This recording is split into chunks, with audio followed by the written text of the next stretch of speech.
लगभग हर tribal uprising का main reason जमीन और जंगलों को लेकर होने वाला एक बेसिक झगड़ा था। ब्रिटिशर्स के आने से पहले ट्राइबल कम्युनिटीज जंगल को एक कॉमन रिसोर्स, अपना प्रोवाइडर और पवित्र घर मानती थी। वे शिफ्टिंग कल्टीवेशन या झूम करते थे, जंगल से प्रोड्यूस इकट्ठा करते थे और हंटिंग करते थे। ब्रिटिशर्स ने हालांकि जंगलों को सिर्फ एक कमर्शियल नजरिए से देखा। उन्होंने प्राइवेट प्रॉपर्टी का कॉन्सेप्ट और कई फॉरेस्ट एक्ट्स इंट्रोड्यूस किए, जिन्होंने जंगल के बड़े हिस्सों को state on reserve property declare कर दिया। इस एक एक्ट ने आदिवासियों को जंगल के मालिक से बदलकर अपनी ही पुश्तैनी जमीनों पर ट्रेसपासर और एनक्रोचर बना दिया, जिससे बड़े पैमाने पर असंतोष की पहली चिंगारी भड़की। इंडियन हिस्ट्री की सबसे जबरदस्त ट्राइबल रिबेलियन में से एक थी संथाल हूल यानी रिवॉल्यूशन, जो 1855 से 56 तक चली। संथाल एक पीसफुल एग्रीकल्चरल कम्युनिटी थी जो दामिन एकोह रीजन में रहती थी, जो आज के झारखंड और वेस्ट बंगाल में फैला है।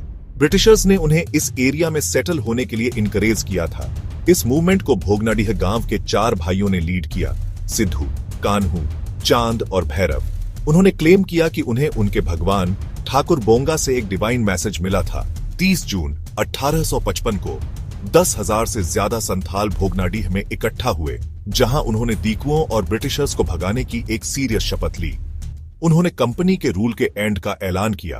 भील समुदाय, जो भारत के सबसे बड़े आदिवासी समूहों में से एक है, उसका प्रतिरोध का एक लंबा और शानदार इतिहास रहा है, खासकर प्रेजेंट डे महाराष्ट्र, राजस्थान और गुजरात के खानदेश के पहाड़ी इलाकों में। भील आंदोलन का एक इंपॉर्टेंट फेज 20th सेंचुरी की शुरुआत में गोविंद गिरी नाम के एक सोशल और रिलीजियस रिफॉर्मर के लीडरशिप में हुआ।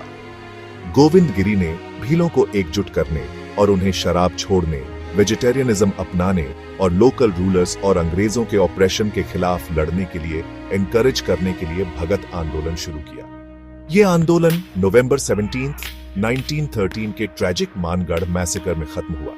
यह अनुमान है कि 1500 से ज्यादा भील, जिनमें महिलाएं और बच्चे भी शामिल थे, मारे गए, जिसे अक्सर आदिवासी जलियांवाला बाग कहा जाता है। सेंट्रल इंडिया के दिल में बस्तर का घना रिसोर्स रिच इलाका है, जो गोंड, मारिया और मुरिया जैसी कई ट्राइबल कम्युनिटीज का घर है। 1910 में इस इलाके में एक बड़ा रिबेलियन हुआ, जिसे भूमकाल के नाम से जाना जाता है।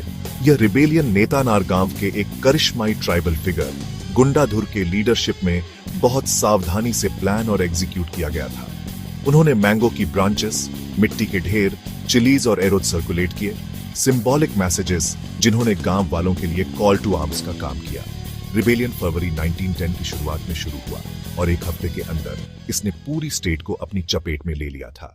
बिरसा मुंडा सबसे रिस्पेक्टेड फिगर्स में से एक है, जिन्होंने 1895 से 1900 के बीच छोटा नागपुर रीजन में उलगुलान या ग्रेट ट्यूमल्ट को लीड किया।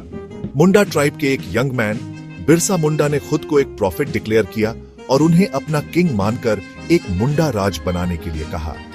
आंध्र प्रदेश के रंपा रीजन में एक और लेजेंडरी लीडर अल्लूरी सीताराम राजू ने 1922 और 1924 के बीच एक बड़ा ट्राइबल रिबेलियन लीड किया और उनके फाइटर्स ने वेपन्स लेने के लिए पुलिस स्टेशंस पर डेयरिंग रेड्स की, जिससे उन्हें मान्यम वीरुडू या जंगल का हीरो का निकनेम मिला। अल्लूरी सीताराम राजू ने अपने ट्राइबल स्ट्रगल को इंडियन इंडिपेंडेंस के बड़े गोल से जोड़ा। अपने फॉलोअर्स से कहा कि उन्हें मदर इंडिया को लिबरेट करने के लिए लड़ना होगा। 15 अगस्त 1947 को भारत की आजादी ने आदिवासियों के लिए नई उम्मीदें लाईं, लेकिन नई चुनौतियां भी दी। 1950 में अपनाए गए भारत के संविधान में आदिवासियों की सुरक्षा और कल्याण के लिए विशेष प्रावधान शामिल थे।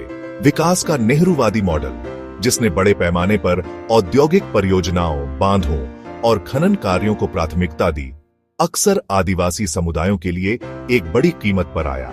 आजादी के बाद के सबसे महत्वपूर्ण आंदोलनों में से एक झारखंड के एक अलग राज्य की मांग थी।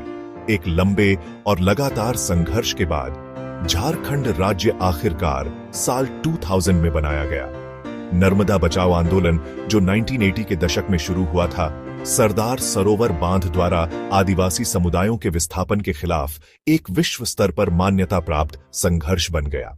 21वीं सदी में इंडिया के ट्राइबल कम्युनिटीज को आज भी कई मुश्किल चैलेंजेस फेस करने पड़ रहे हैं, जो सच कहूं तो उनके अधिकारों और सर्वाइवल के लिए एक मॉडर्न बैटलफील्ड बन गए हैं। सबसे बड़ा इश्यू नेचुरल रिसोर्सेज को लेकर कॉन्फ्लिक्ट का है।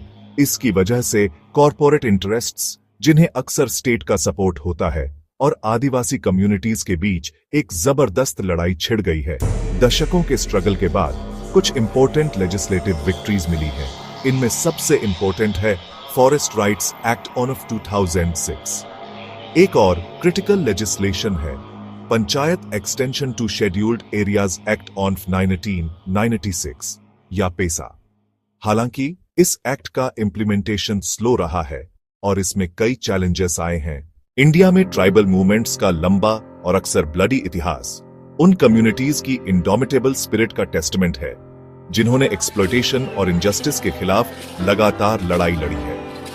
ये मूवमेंट्स देश के कॉन्शियंस कीपर्स रहे हैं। इसे कॉन्स्टिट्यूशन में एनश्राइंड इक्वालिटी और जस्टिस के वादों की याद दिलाते रहे हैं। इन्होंने हिस्ट्री और डेवलपमेंट के डोमिनेंट नैरेटिव्स को चैलेंज किया है।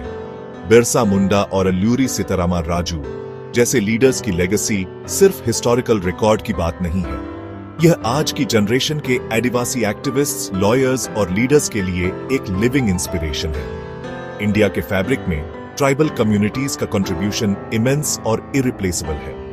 उनकी रिच कल्चरल हेरिटेज, उनकी आर्ट, म्यूजिक, फोल्कलोर और लैंग्वेजेस इंडिया को डिफाइन करने वाली इनक्रेडिबल डाइवर्सिटी में ऐड करती है। आगे का रास्ता पर्सपेक्टिव में एक फंडामेंटल शिफ्ट की डिमांड करता है। यह फॉरेस्ट राइट्स एक्ट और पीएसआ जैसे कानूनों के सिंसियर और इफेक्टिव इंप्लीमेंटेशन की डिमांड करता है। जल, जंगल, जमीन के प्रिंसिपल का सम्मान प्रोटेस्ट के स्लोगन के रूप में नहीं, बल्कि एक लेजिटिमेट राइट के रूप में किया जाना चाहिए। इंडियन स्टेट और सोसाइटी के लिए इस क्वेस्ट को पूरा करना चैरिटी का एक्ट नहीं, बल्कि एक कॉन्स्टिट्यूशनल और मॉरल ऑब्लिगेशन है।